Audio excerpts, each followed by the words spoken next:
So would you let someone with a cold sneeze in your face for £500? Well, in an attempt to explore the link between our mood and our immune system and our quality of health, scientists at Carnegie Mellon University had to convince participants to do something similar. We're going to talk about this in just a moment. And this video is going to be addressing the complexities between our mood and its undeniable close relationship with our health and quality of life.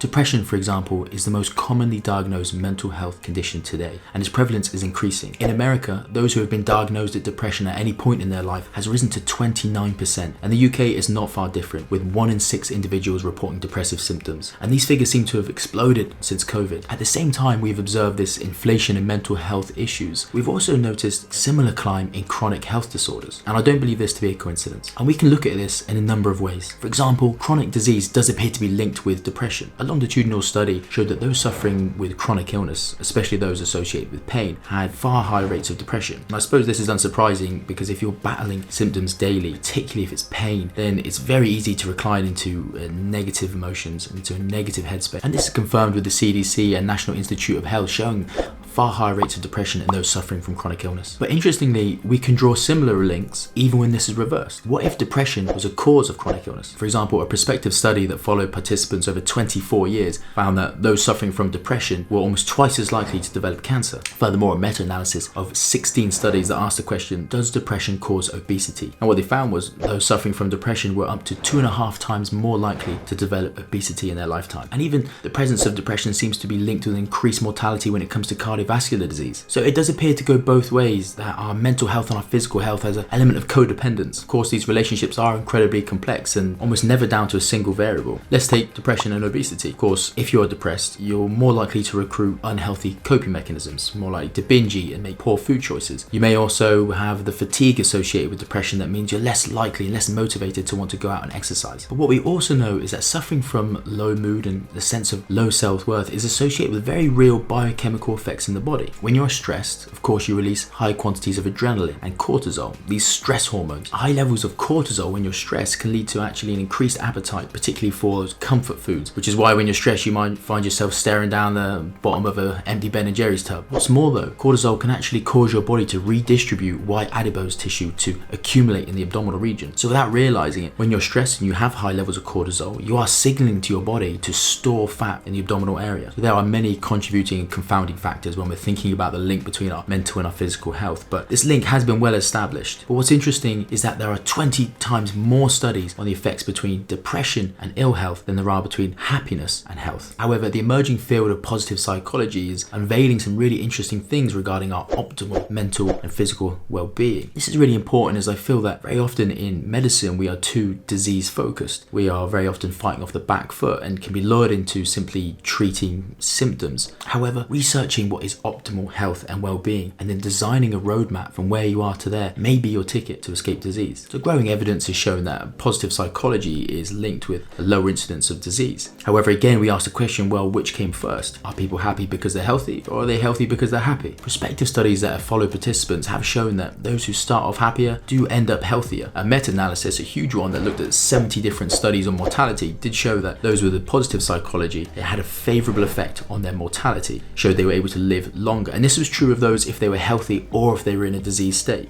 Now, of course, in general, people who are happier might end up employing healthier habits, more likely to have positive relationships in their life, eat better foods, exercise more often, not smoke, not drink, all these things that might contribute to whether you are in good physical health. So is being happier just a marker of good health, or is it a cause of it? Well, let's refer to that experiment we mentioned in the beginning. So scientists at the Carnegie Mellon University convinced participants for the mere sum of £500 to allow them to drop a sample of the common cold into their nose, with a design to try and make them sick, but asking the question, who is more likely to get sick? And they grouped participants into two. There were those who were measured as depressed, anxious, and hostile. And in the other group, those who were happy and relaxed. Well, about 1 in 3 of the negative emotion group ended up getting sick. However, only 1 in 5 of the positive emotion people ended up getting sick. And this was true even when they controlled for certain variables like sleep habit and exercise regime and external stressors. So it does appear that simply being happier does actually help you fend off from pathogens as well. But what about having a cheerful disposition as a way of combating illness? The true power of a positive mind is boundless, and you've probably all heard stories of amazing feats of strength and overcoming unbelievable physical obstacles by sheer power of will. And of course, you're probably all familiar with the placebo effect. The faith in a treatment to work, regardless of its efficacy, having a positive impact on you, only through the belief and expectation that it will. And this is so relevant, which is why every pharmaceutical company has to test their drugs against a placebo group. Now, to say this is all in their head would be a massive misnomer. This isn't simply the over or under reporting of symptoms, it isn't mere power of suggestion or expectation, it is more than that. There are genuine physiological changes that we see in the bodies of those taking a placebo. When they've used placebos for pain relief, they found that actually by taking these placebos releases opioids within the brain, chemicals that are important for modulating pain. The periaqueductal grey matter in the brain, which is an area key for modulating pain, was shown to have increased activity when given placebo. And regions of the spinal cord that are important for regulating pain showed decreased activity, which suggests that our perception of the pain or our ability to modulate it has changed even when just taking a placebo. In 2012, they did a study where they gave people a sweet drink, and at the same time they gave them a medication that was an immunosuppressant. And they did this for days until eventually they switched out that immunosuppressant for a placebo. And what they found was these people still maintained an element of immune suppression because they had been conditioned. They'd linked that sweet drink with something that suppressed their immune system. And when they took it away, their body carried on behaving that way. If you're enjoying this video or finding it even slightly interesting, then I would love to have you along for the journey. Please do subscribe, hit the ring ding ding bell, and it'll be the easiest thing you do today, but it might just benefit you for years to come. So a fascinating study that looked at 84 different trials measuring the placebo effect over 24 years found that actually the placebo effect is growing. However, they only found this in the United States. Now, why could this be? One theory is because the US is one of the only countries in the world that allows direct-to-consumer advertising, therefore consolidating this link, heightening this expectation that consumers have of medications, constantly flooding them with images. Now, of course, you're limited in your ability to wield the placebo effect at home. You might be thinking, well, why are you telling me this? Because it's perhaps tricky to trick yourself. However, there are things you can do. Your everyday perceptions and your emotions modulate the very hormones and chemical messages within your body. As Sam Harris has said, changing your perception of the world is almost as good as changing the world itself, or words to that effect anyway. So why not start there with your emotions? So what about the basic life-affirming contagious act of laughing? So psychoneuroimmunology, the study of how our emotions affects our nervous and immune systems, has suggested that humor doesn't just simply have a psychological benefit, it has real physiological consequences. In a randomized controlled trial, they actually took cancer patients and grouped them into two. One group, they had them watch funny videos, and the other group just a boring informative video. And what they were measuring was not only their disposition and their sense of mood, but secondly, they actually measured their immune system. And the group that was watching the funny videos where laughter was elicited were shown not only to have lower levels of perceived stress, but actually enhance their immune function. The greater the laughter response, the greater the boost in natural killer cell activity. And natural killer cells are white blood cells whose job it is to seek out and destroy damaged and diseased cells, i.e. cancer cells. We know that having low natural killer cell activity is associated with increased morbidity and increased mortality in diseases like cancer and HIV. And similar studies have shown that a humorous event is linked with a boost in your IgA levels, which is immunoglobulin A. This is an antibody that's responsible for protecting your mucosal surfaces from pathogens, microorganisms. So it does seem that consolidating belief and expectation can cause this placebo effect. But what about its ability to actually protect you from harm? What about affirming a belief that actually helps you maintain your health? So theory and research into self has suggested that self-affirming activities might actually help us buffer the psychological and physiological consequences of the stresses in life. So what is an affirmation? For those who might not know, it's just a psychological self-empowering tool whereby self-affirming, reaffirming by repetition of certain values or beliefs helps consolidate and prove them to be true. This could be stating out loud or writing something. For example, you might say, I am strong and healthy, and repeat this over and over again. It may be, I am happy and pain-free. But evidence suggests that simply repeating those helps speak them into existence. A really exciting experimental study tried to examine this link between self-affirming activities and buffering the psychological stress of life's events. And how they did this was very interesting. They took undergraduates and 2 weeks before their most stressful exam, they took urine samples from them. And what they were measuring was catecholamines. These are things like norepinephrine and epinephrine, or adrenaline. This is a hormone related to the stress response, the sympathetic drive that we get when we're under stress. And they grouped them into two. One group would go through a series of affirming activities. They actually had to write essays on their values, positive values, and affirming beliefs, and the other group did not. And what they found was very interesting, that the affirmation group, between their levels, their baselines taken 2 weeks before and on the exam day, there was no difference. Yet in the control group, they found a massive climb. But what's most revealing about this study is that those who benefited most from this were the ones who were most vulnerable to stress, the ones that had the greatest perceived anxiety regarding that exam. So it shows that affirmations can be the most powerful in those that really do suffer from anxiety regarding those outside stresses in life. It might not be exactly clear why self-affirmations seem to work, but they do seem to offer a shield to us to help us weather life's,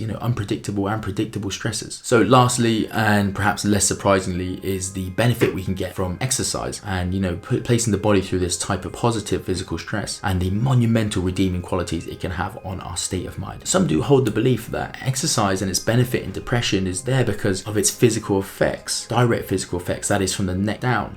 When we lose weight or we look better, we're more aesthetically pleasing, we'll probably have a higher image of self-worth and higher confidence. And of course, this is all true, but it might not be as simple as that. And I think there is huge evidence to show benefits from the neck up. Physical exercise has been shown in so many different studies when measured up against standard treatments and antidepressants and psychological interventions to be just as, if not even more effective. See, when you exercise, you give the brain a low dose jolt to the reward system, a reward center in the brain that helps us anticipate pleasure, feel motivated, and have hope. Over time, regular exercise helps us actually remodel this area of the brain, so we have high levels of circulating dopamine and more dopamine receptors. In this way, it may help us combat those feelings of despair that are often associated with depression. What's more, it'll increase your energy and increase your appetite, combating other features of depression. So all these examples I've given are really only touching the surface of this unbelievable link between our mind and body. It is only touching the surface of what is possible. But all these phenomena highlight how we can never remove the mind from the body, that we always have to approach things in a holistic way. There is no such thing as a single intervention. We have to try and understand the subtle and less subtle things that are affecting our physical and mental health, and also the small changes that we can make that can help push the psychological and physiological changes in our favor. And you might be thinking, well, this is all good and well, but how on earth does it help me? Being happy makes you more healthier, and being healthier makes you more happy. Wow, what a revelation. Thanks, James. The truth is, we're not going to get to the bottom or cure depression in a single video, but what I do hope to do is to just relay the importance of always thinking about this connection. But if I can convey and help understand this fascinating link between the mind and body, then it may be that you approach your health issues in a slightly different way. You might start seeing the things in your life, like the relationships, small behaviors and routines, your food, and all the activities as more of a medicine for the mind and body. For example, rather than purely relying on antidepressants as a way of combating depression, you might engage in a graduated exercise program that's going to have big changes on your physical and your mental health. If you're battling cancer, you might decide that you're going to watch a funny movie every night, because what harm is it going to do? You're only going to help improve your disposition, help you face the things in your life, the negative things in your life, or what's more is you're going to boost your immune system. You may reach out to loved ones or practice gratitude and affirmations or write a journal or get in touch with nature. The point is that all these things don't simply do one thing for you. They nourish you in many, many different ways. Like with anything, just making small changes over time will have a monumental, astronomical effect. Those 1% differences help you redesign yourself in just a matter of time. Health is, after all, just good habits done over time. So please do comment if there's anything else I can do for you, and offer any ideas of topics you'd like covered. And if I do have any subject knowledge on the matter of my limited bank, then I'm more than happy to explore it with you. But as always, take care.